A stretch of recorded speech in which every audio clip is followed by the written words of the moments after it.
Kau bayangkan lepas ni kau ride, kau boleh bercakap dengan pasangan kau dekat belakang dengan mudah. Dekat tangan aku ni merupakan intercom daripada Blaze, iaitu Blaze GT1.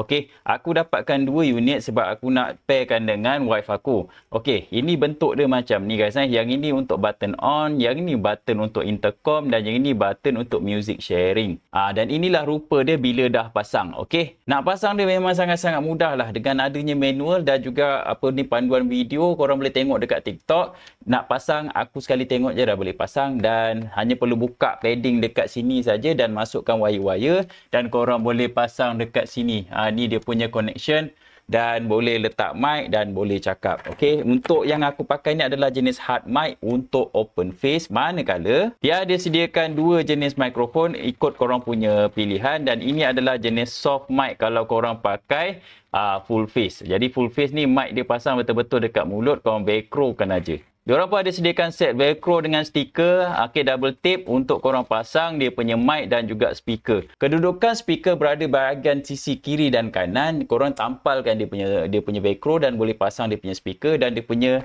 kejelasan suara memang best. Apa yang menarik lagi adalah korang boleh connect ke Bluetooth, boleh jawab call, boleh dengar muzik dan boleh share dengar muzik dengan pasangan korang. Itu yang menarik. Intercom ni dia punya jarak boleh sampai kepada 1000 meter. Jadi kalau kata korang ride 2 biji motor pun, korang boleh bercakap satu sama lain dan ini secara tak langsung dapat mengelakkan korang daripada mengantuk masa ride. Cara nak pasang dia mudah saja. Pasang macam ni je guys. Lepas tu tekan on. Untuk nak pair, korang tekan setiap kali korang on, korang nak pair, korang tekan yang ini 5 saat serentak. 1, 2, 3 contoh Okey, lepas tu apa yang kau kena buat, kau tekan button ni 2 kali. Baik, lepas dah connect, sekarang ni korang boleh tengok aku boleh dengar daripada speaker.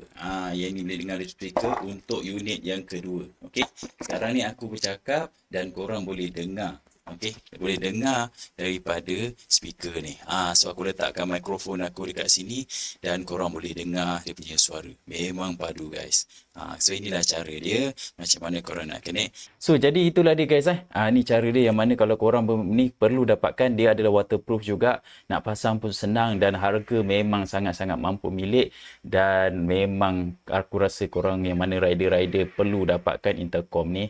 Memang power. Okey, korang berminat, apa tunggu lagi? Dapatkan dekat link yang aku sediakan.